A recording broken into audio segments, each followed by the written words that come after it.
Hi you guys, what up, how's it going? I'm Sonia. Welcome back to my channel if you are returning.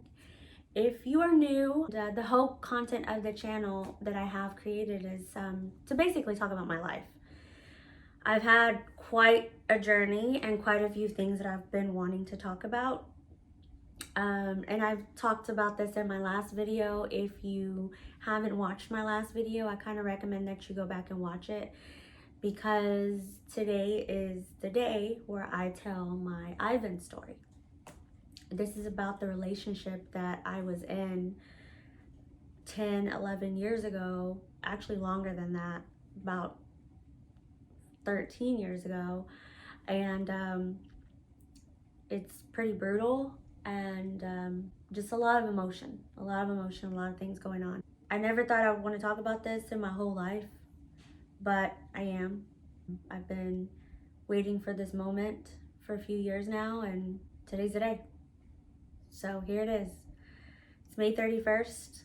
I'm dropping it today in honor of tomorrow, which is June 1st, for World Narcissistic Awareness Day, which I didn't even know existed until not too long ago. This story will be broken up into 4 segments.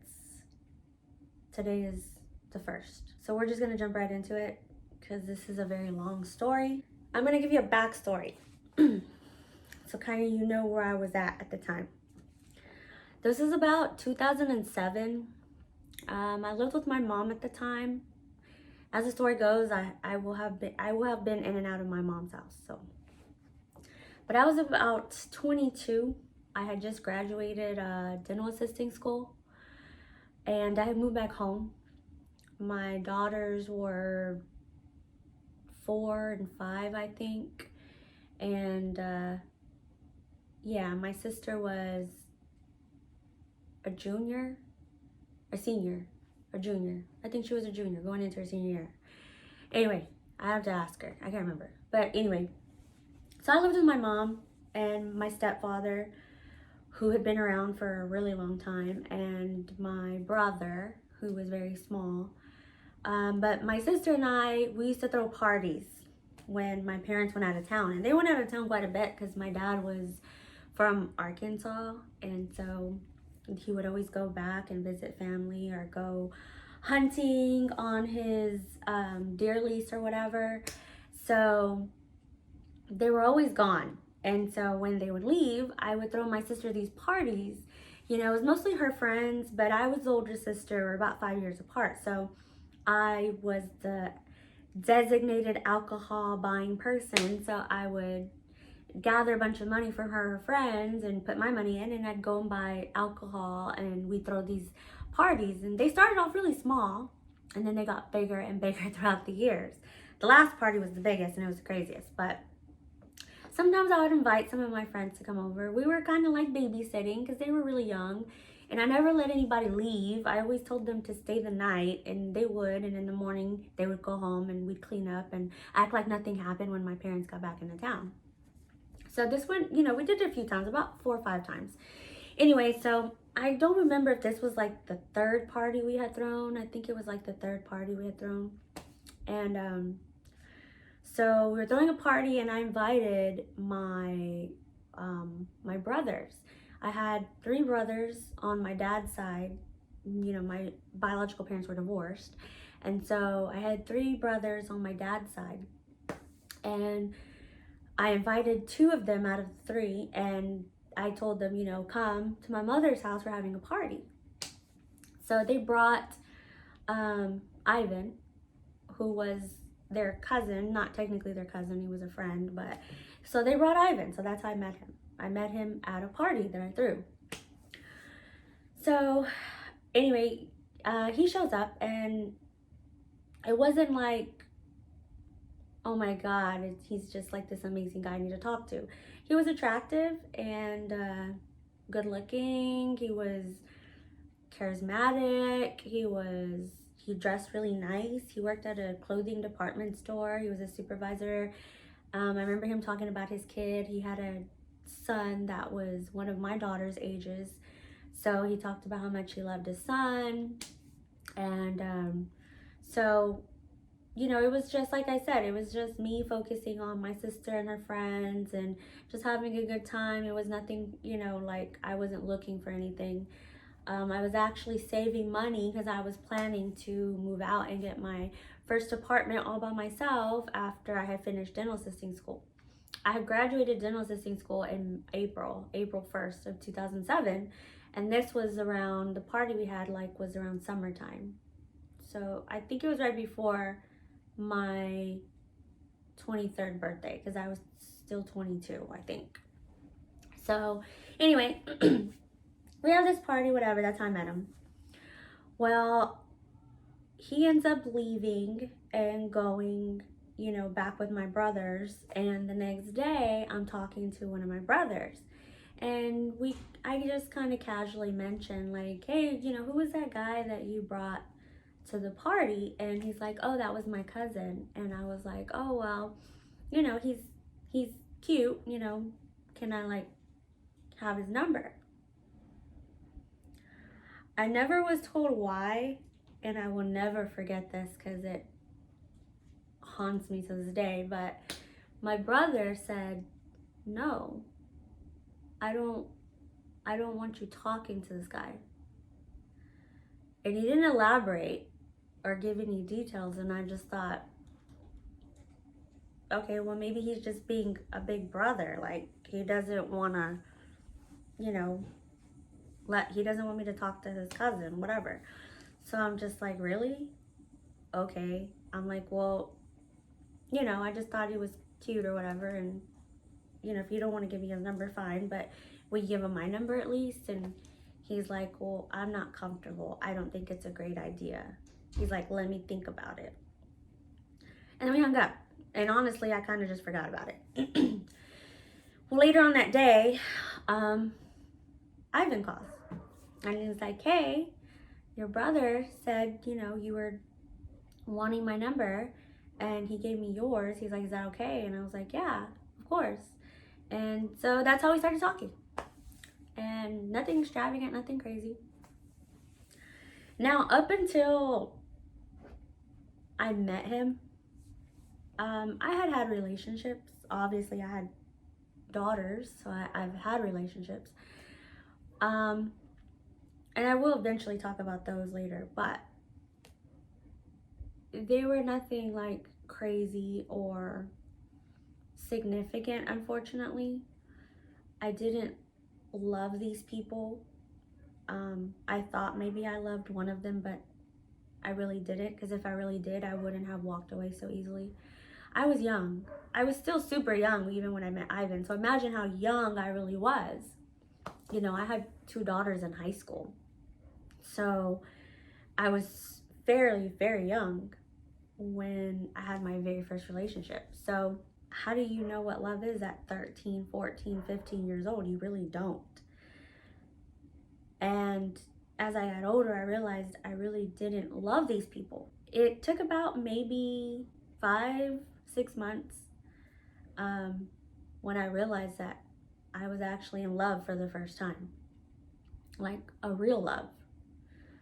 Ivan was the first guy I ever loved. Now, there were signs that, you know, he wasn't a good person, but especially today at 36, they would definitely be red flags, like big time. But when you're that young and you really haven't been through much as far as like relationships or toxicity, I really didn't know what to look for when it came to a red flag. I was young and naive, and he was charming. He was very charming, charismatic. You know, no matter where we went, girls just fell all over him. He dressed nice. He smelled good. He was flashy. He was confident. He was arrogant. He was funny. You know, he just had friends and family loved him. And he was just very contagious. It was very easy for me to get along with him. he and I were like, I just thought he was the one. We got along so well. We clicked. We had chemistry. We had fun together, and I just fell head over heels for this guy. I thought he was it. I really did. I was happy. The first red flag about him was, I remember I went to his house one day, and he lived with his mom. His story was that he had just left his ex, his son's mom, and he was getting on his feet. So he had a sister also that I mentioned in one of my tea times. Her name's Valerie. Everybody has code names. So her name's Valerie. And so I went to his house one day. He had invited me over, and I went over to his mom's house, and his sister came downstairs because she was leaving. And she was, like I mentioned before, she was gay, so she was there with her girlfriend, and she was kind of a soft butch. So she would dress, like with a nice, she dressed really nice though. She had like a really nice like shirt and some pants and like some Timberland boots, and she would wear a hat all the time and put her hair in a ponytail. And so I remember she came down, and I remember sitting on the sofa, and he was sitting here and I was sitting here, and I remember she was trying to hide her face. And when she walked by, I realized that her face was all fucked up, like she got beat up. And she rushed out the door, and I remember I looked at him, and I asked him, like, what happened to her face? And he got all upset, and he's like, oh, why, you're taking her side, you don't know what happened, and you don't understand. And I'm like, dude, I just asked, like, what happened to her face? And he told me that she was a drug addict, which she was a drug addict. She did heroin, or cheese. If you don't know what cheese is where you take heroin, you buy it, it's sticky in a little plastic, and then you mix it with Tylenol 3, and she snorted it. So anyway, he told me, he's like, well, she's a drug addict, and she was acting crazy, and I was trying to contain her, and they got into a scuffle. Now, Ivan was like 5'10", 200 pounds, to something, I don't know. And I'm 4'11", his sister's 4'11". Back then, I was super tiny, and she was even tinier. She weighed $105. I weighed $115, and I'm thinking, like, yeah, I get that maybe she was acting crazy and wild, but she's still tiny. And we got into an argument. It was our first argument. And he told me that I didn't understand, that I didn't live with a drug addict, and that if I didn't understand, if I couldn't understand what was going on, then maybe we didn't need to be talking. And I remember I left. I went home. And I felt bad. I did, honestly. I did. I felt bad because he was right. I'd never been around a drug addict. I didn't even know what that looked like. Well, I take that back. I kind of did, but that's another story. But I mean, I'm not like that up close all the time, and I didn't live with a drug addict. So I'm like, okay, well, I don't know the problems that come with that. I don't know what you go through, what struggles you have. So maybe I was being insensitive. So I remember I called him, and I was like, look, I'm sorry. I didn't mean to offend you. If you had to struggle and fight with her, and she was acting crazy like you said, and she was, trying to fight you, and you had to sustain her, and this is the outcome, like, I apologize, I don't know. And he's like, thank you. I appreciate you understanding. Let's just move past this. This is what I have to deal with. You don't. So I'm thinking, you're right. I don't. And that was the first real red flag. The other red flags were he was jealous. He was extremely, extremely jealous. And I wasn't used to being with anybody who was jealous. I had never been with anybody who was possessive or controlling or jealous. And he didn't start off that way, but it just kind of, it started off with the jealousy. So if I got invited out to do something, okay, I'll give you an example. There was a night where he wanted to see me. It was a weekend where I had my daughters where they didn't go to their dads. And I told him, I'm like, well, I can't see you because, you know, I have my daughters. And so when I have my daughters, I don't go out. I don't do anything. And he's like, okay, I understand. He didn't argue about it. Well, then it was around Christmas time. And so we'd been talking for a while, obviously. So it was almost Christmas time. And my mom worked for a company. And we lived in the country. Like out in little old Ferris, Texas. Ferris, Texas is like by Red Oak, Waxahachie. It's a little country town. Just know that if you're not familiar. And my mother worked out in a town very close by called Midlothian. She was a manager for a propane company. Anyway, she was having a company Christmas party and she's like, hey, Sonia, do you want to go with me? I don't want to go by myself. So I'm like, well, who's going to watch the girls? And she's like, well, you know, my stepdad. So I'm like, okay, if he's okay with it, I'll go with you for a few hours and come back, whatever. So it was in Alvarado, which is pretty far. And I was like, there's like nothing out there. So we're driving and I noticed that I have no signal on my phone, like whatsoever. My cell phone has no signal. But I don't worry about it because I wasn't expecting anything, you know, I wasn't expecting to hear from Ivan. He knew I had my kids. You know, my daughters were with my stepdad. You know, I knew that was good. I was with my mom. So there really was no need for me to worry about having signal or not. I really didn't care whether I had signal or not. So I was out there with her and we were having a great time. We went to her company Christmas party. And it didn't last that long, maybe an hour. I can't remember. But on my way home, as soon as we hit the area where I could get signal, I had like a bunch of missed calls and text messages. And they started off sweet, like, hey babe, it's Ivan, you know, just missing you, trying to see what you're doing tonight, call me. Next one, hey babe, I'm trying to get in touch with you. I don't know if you got my last message.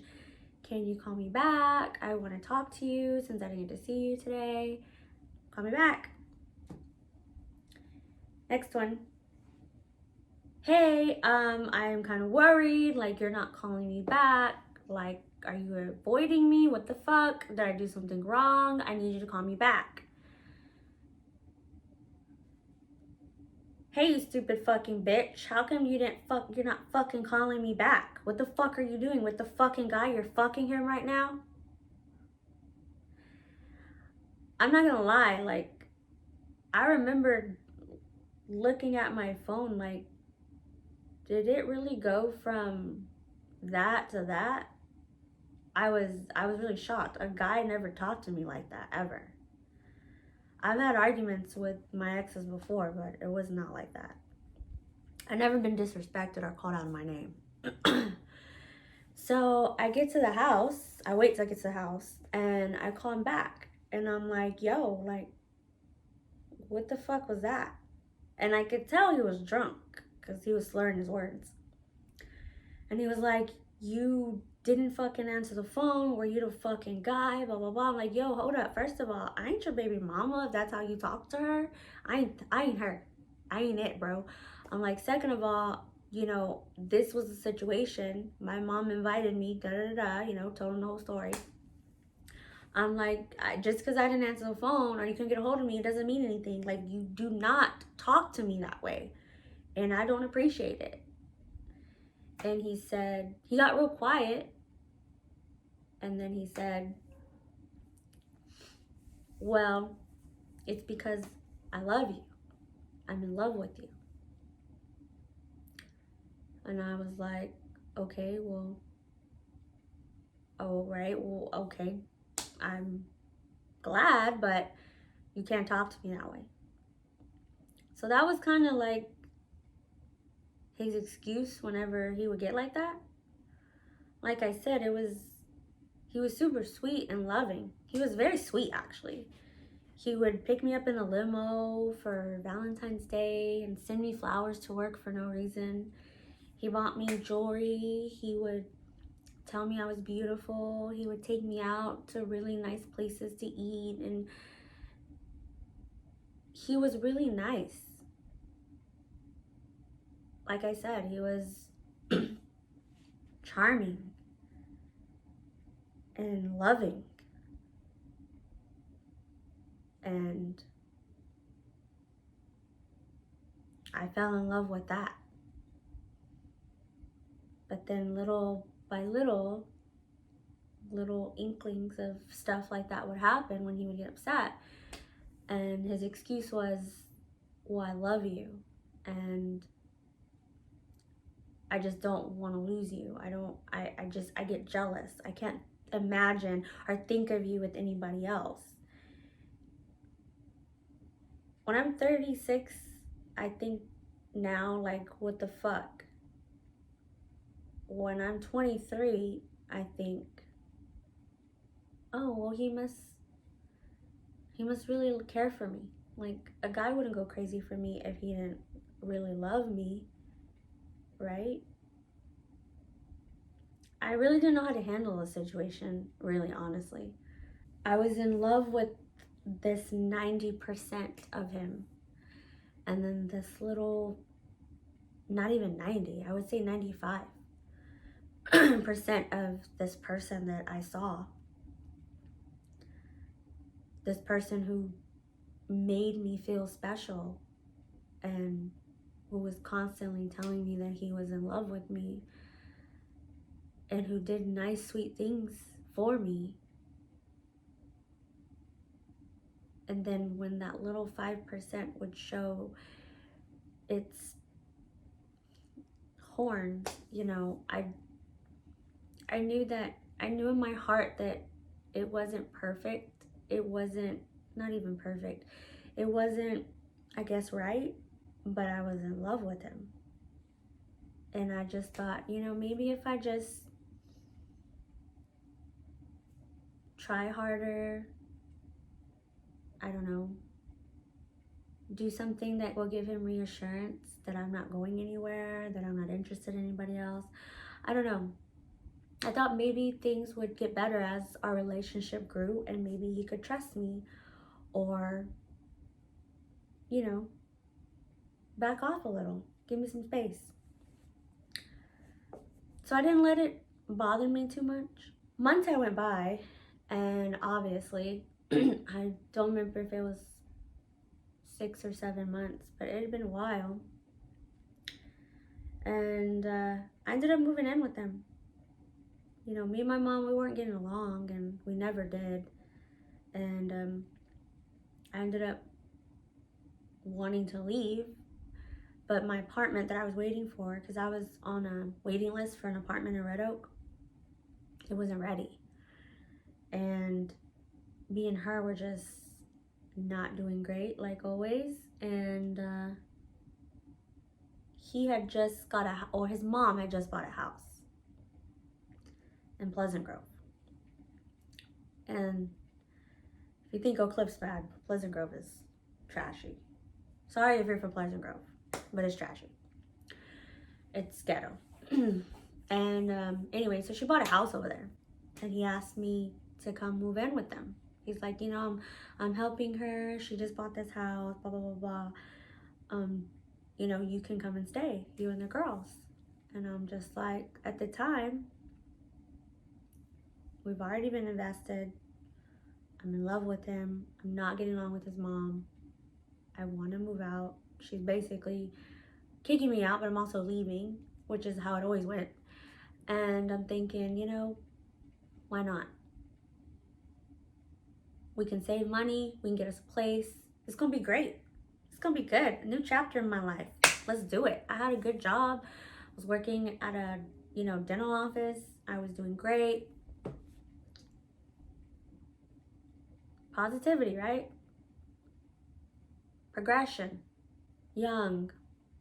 seeing your whole future ahead of you, thinking, wow, I'm gonna be with this guy that I love and we're gonna make a life together, which is how it's supposed to be in the normal world. So I move in and his sister lives there. So it's a crowded house. Things are good at first. You know, shit's okay. We kind of go and do our thing on our own sometimes. You know, he would go out with my brother and do his stuff or his friends. Sometimes I would go out with my friends. Sometimes we'd go out together. We went out a lot. My kids were still going to school in the country, so I was having to drive. It got to a point where it became too much, so they would stay with my mom during the week to go to school, and then I would pick them up on the weekend. But for a while, it was me driving back and forth to take them to school. I wanted them to go to good school. I don't want them to go to Pleasant Grove. Me and his sister, you know, Val, we became really close, and it wasn't great. I started to see that it wasn't great. He became more controlling. He wanted to know where I was at all the time. He would get overly jealous if he brought his friends over and they were talking to me. If you don't know me, I'm a really outgoing person. If you know me at work, I'm a totally different person. I'm about work. But if you're my friend or my family, I'm a very outgoing, funny, I think I'm funny, individual. I'm very social. I love to talk to people. And my job especially lets me express that. So me being young and thinking that, you know, I'm starting this new chapter in life, it was very easy for you to bring anybody around me, and I'm gonna be social and be happy and be cool and be chilling, and you know, I'm a very laid back person. I get along with anybody. So when he would bring his friends over or their girlfriends or whatever, I mean, I was still really cool and chill. And you know, I did smoke weed back then. I did. And so, you know, I'd be like, yo, you know, you want to smoke, you know, whatever. And we'd smoke, we'd have a good time. I was young. I was living my young 23-year-old life. I wasn't doing anything out of the ordinary that anybody else wouldn't do. But this relationship was starting to get more intense. And I remember thinking, like, I still love this guy, but he's constantly on my back about shit. Like, he won't let me breathe. If I go to the store, he's like, take a picture. And I would argue with him, like, I'm not gonna take a picture, dude. Like, this is nuts. I'm not gonna do all that. So we would fight. That 95 to 5% became 90 to 10. You know, it slowly started to increase because I didn't like it. I didn't like being looked up on. I didn't like being tracked down. I mean, I didn't like having to come home and tell you my entire day from beginning to end because you think that I didn't go to work, or I talked to somebody who I wasn't supposed to talk to, or I wore something I wasn't supposed to wear, or I flipped my hair a certain way, or I said something a certain way, or my makeup was too perfect, or my hair was too cute, or my outfit. It was it started to become a constant thing.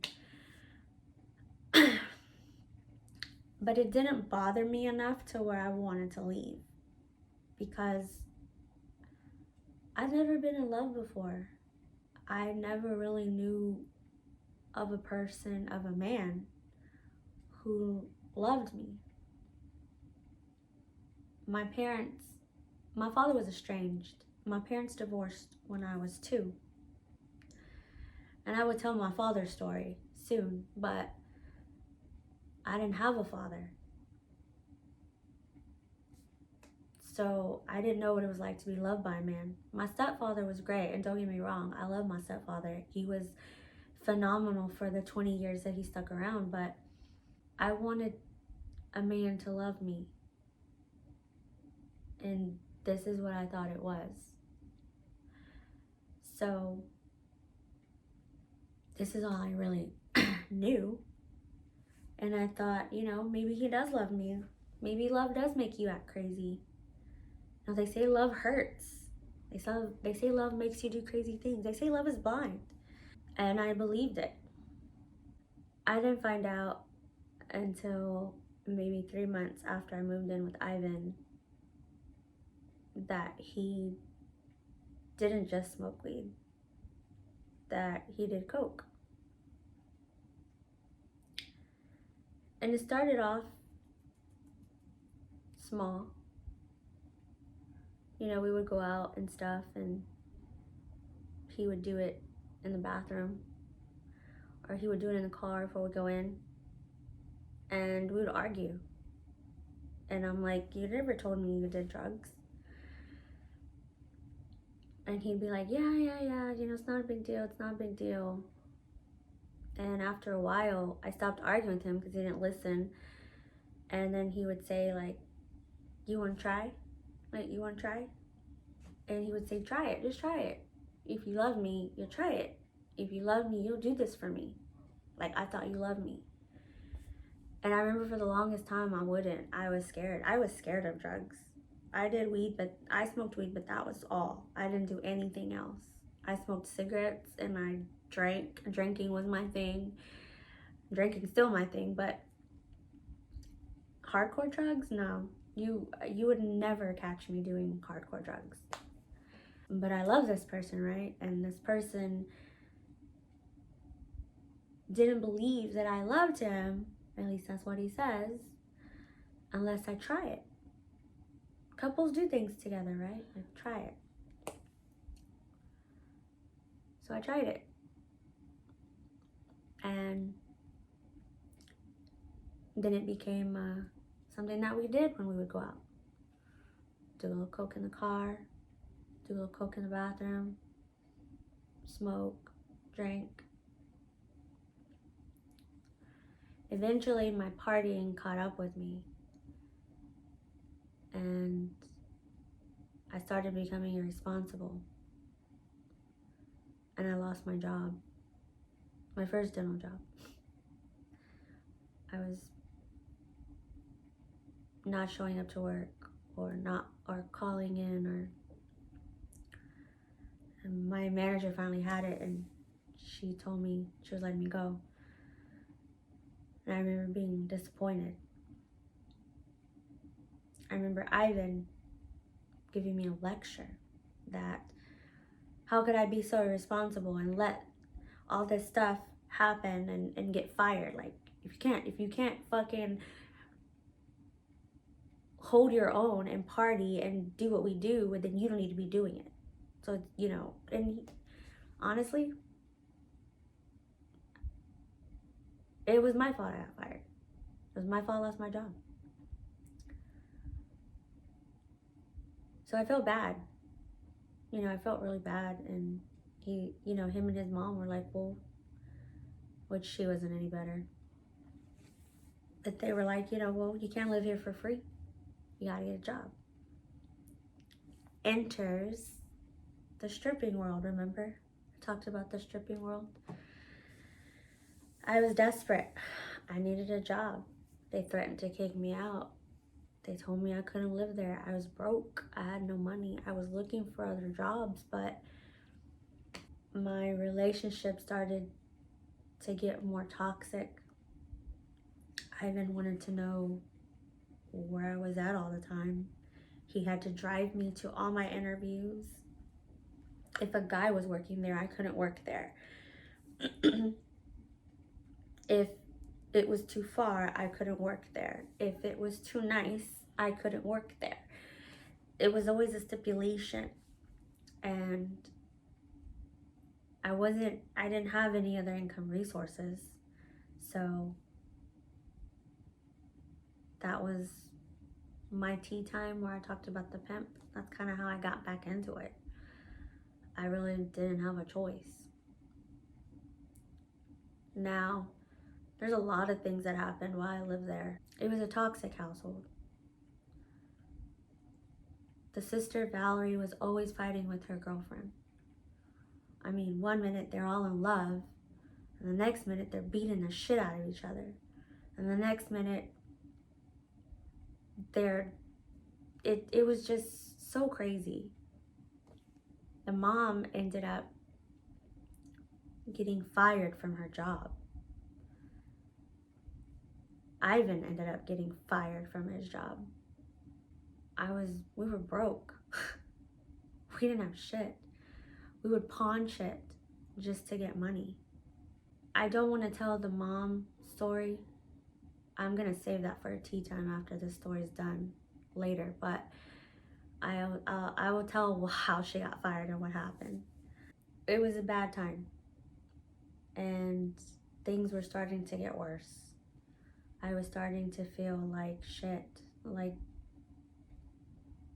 how the fuck am I gonna get out of this? This is not good. I don't have anything. I have nowhere to go. There were times where I couldn't even buy food for my kids. It was bad. So I got desperate and I went back into the strip clubs to make money. Even though I was just a waitress, I still needed to make money. So I did. And then the pimp story happened and I had to leave that club. So I was back to where I was at, which was nowhere. I was only living with Ivan for maybe 5 or 6 months. It wasn't that long. I wasn't really happy, but it started to become something that's all I knew with him. And if I wanted to be with him, I had to accept it. Val had just turned 18, and like I said, she was about 7 years younger than me, maybe, I think. I just remember she turned 18. She came to me one day and was like, hey, I want to make money. I want to be a stripper. And I know that you know your way around the clubs in Dallas. And there was a club not too far from us at the time. It was called something else back then, but today everybody knows it as Tigers. But it wasn't Tigers back then. So she's like, I want to go work at the strip club. Can you show me around? Can you show me what to do? Now the strip clubs had changed, like I said before, since when I first started working through them when I was a lot younger.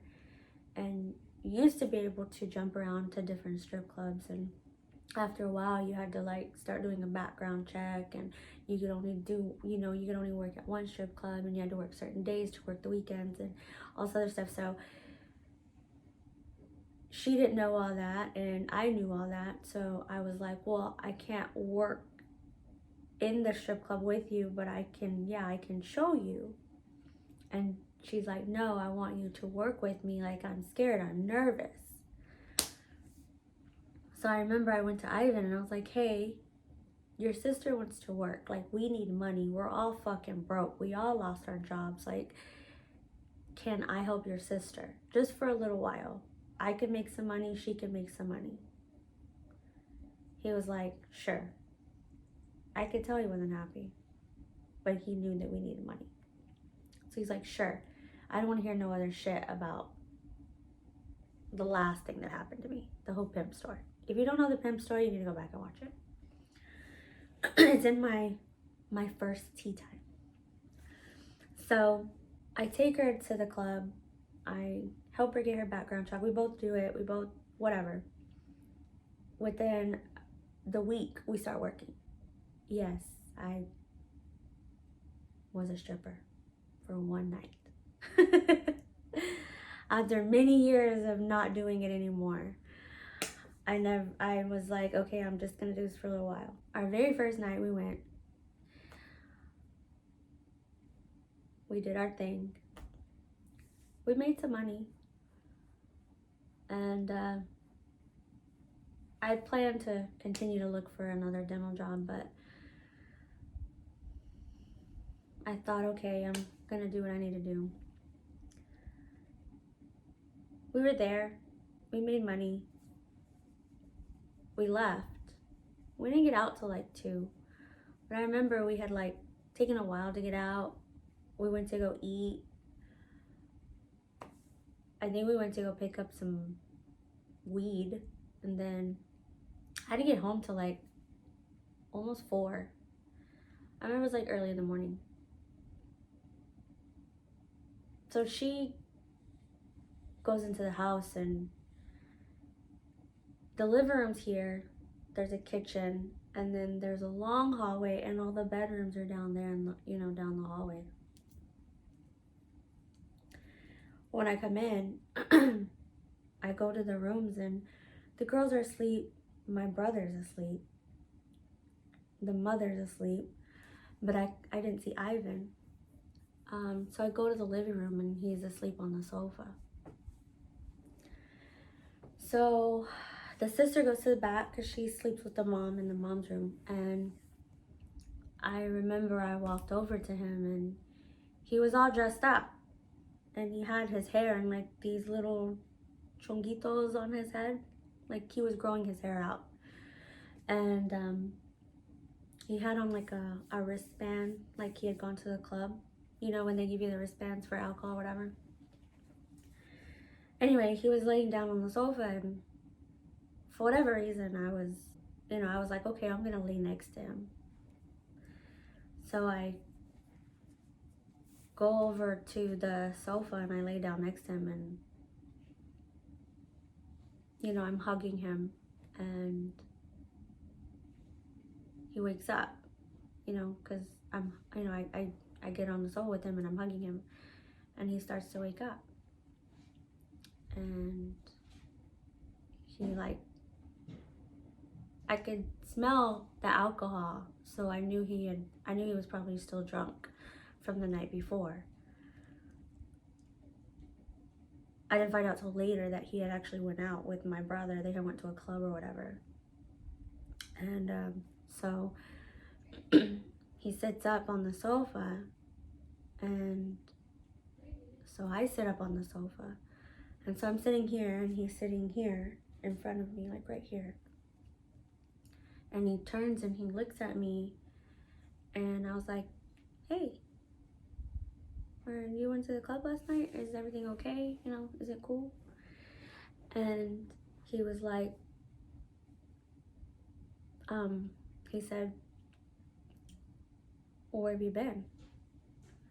And I was like, well, I went to the strip club. I told you I took your sister to the strip club, remember? We started tonight. I was like, we just got home. And he was like, he said, you're a fucking whore. And I was like, what? And then he slapped me. I remember I was shocked because I wasn't expecting it. And I just remember I kind of like froze. Like, did he just hit me? And he kind of froze, I think, to like see my reaction. And I remember I was like, and then he slapped me again. And then he slapped me again. And then he slapped me again. And then he just kept slapping me. And I remember saying, stop, stop, stop, stop, like, stop. And then he started choking me.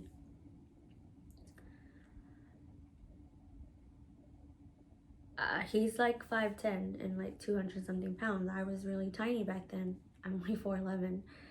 And he stands up, and he's still choking me, and he picks me up by my neck. So he's standing and he's holding me by my neck. And he throws me across the living room. And there's a chase on the other side of the living room. And I hit the chase and I fall. And I'm crumpled on the floor. And he comes over and he starts kicking me. So I'm in a fetal position and he's kicking me and kicking me and kicking me. And I'm screaming, stop, stop, stop. And I see the kitchen light come on.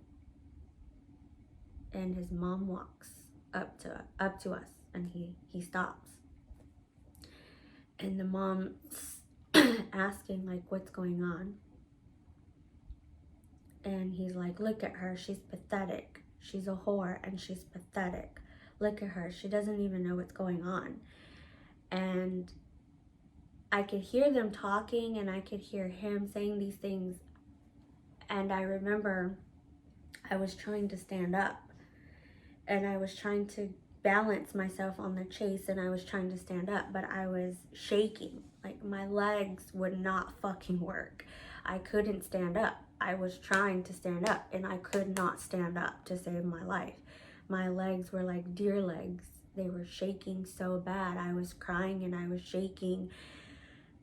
And I remember trying to talk and I was stammering and stuttering and I was telling her like, help me, he's hitting me. And she was just staring at me and she tells him, stop hitting her, she's gonna call the police on you, and stop making so much noise. And then she walks off.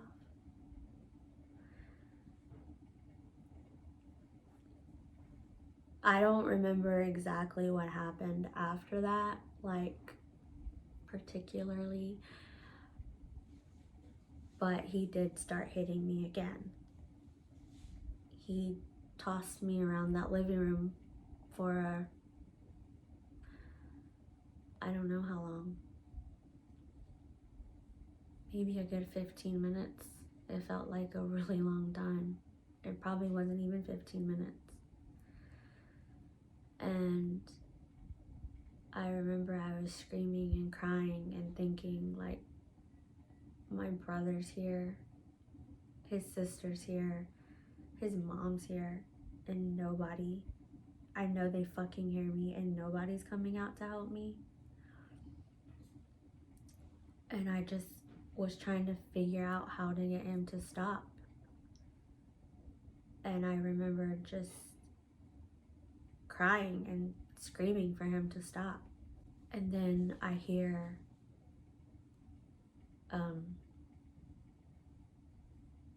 someone say, leave my mom alone, stop hitting my mommy. And he froze and it was my daughters. I don't remember which one said it.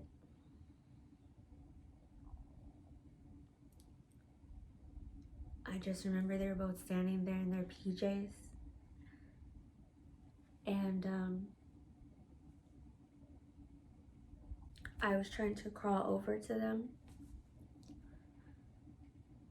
And I told them to go back into the room. I said, just go back into the room, it's okay.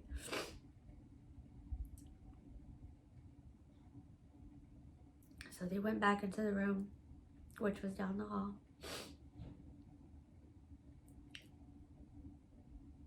By that time, the sun was already coming up outside.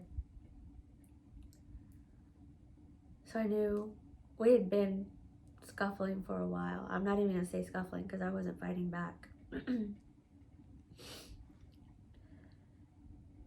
I knew the sun had came up because, or it was starting to come up because he dragged me out onto the porch. There wasn't much of a porch. It was a door with a barred door. So when you walk up to somebody's door, you know, sometimes they have that bar door you have to open first. And then there's like a space, and then there's the wooden door to get into the house. So we walked out and we were in that little space between the door and the bar door. And I remember I was trying to go out the bar door because he drugged me outside to close the door. And I knew he did because he didn't. The girls had already heard us, so he didn't want to make more noise with them. So he drugged me out to there. And I tried to open the bar door and he closed it back and he locked it and he said no. And he was telling me that I was a piece of shit and a whore and I was disgusting. And he's like, I know you were fucking somebody. And then he said, I want to see.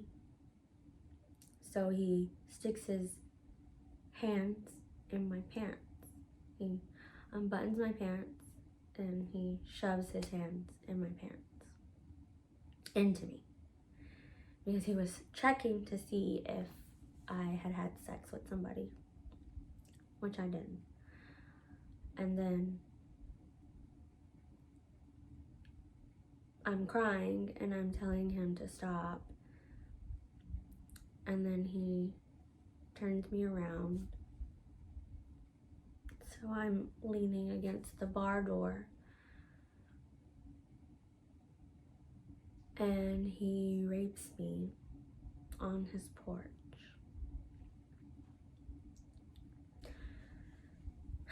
I had never been through anything like that in my entire life.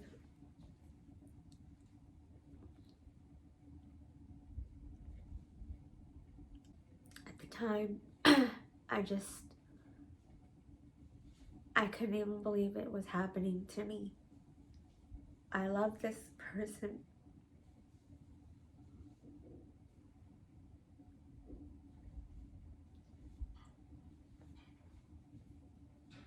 I was in love with this person. He was the first person I ever loved.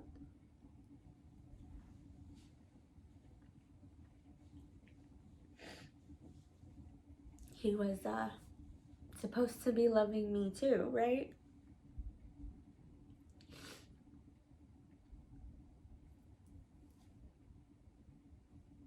I felt like I messed up somewhere. I felt like I did something wrong.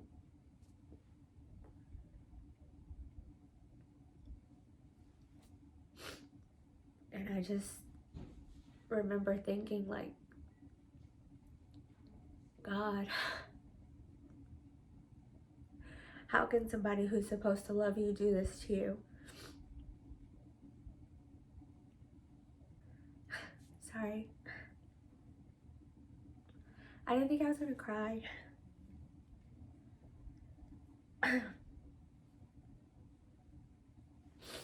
Anyway, I'm gonna kind of pause right there. And that's where I'm gonna stop. This was the biggest thing that ever happened to me. Not just in that relationship, but in my life. So, especially as an adult. I did end up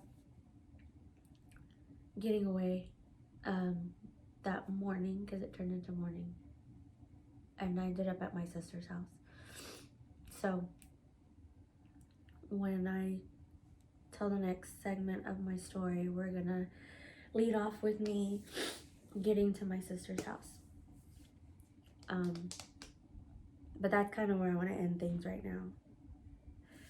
It's just the beginning. And again, when these things happen to you, when they first happened to you, these are not things I thought I was ever gonna tell or talk about in my life. I never once was thinking at the time, like, I can't wait to tell this years later. And nobody's heard this story. Nobody's heard the details. But it happened. And it happens to people, to women. So, I'm still here.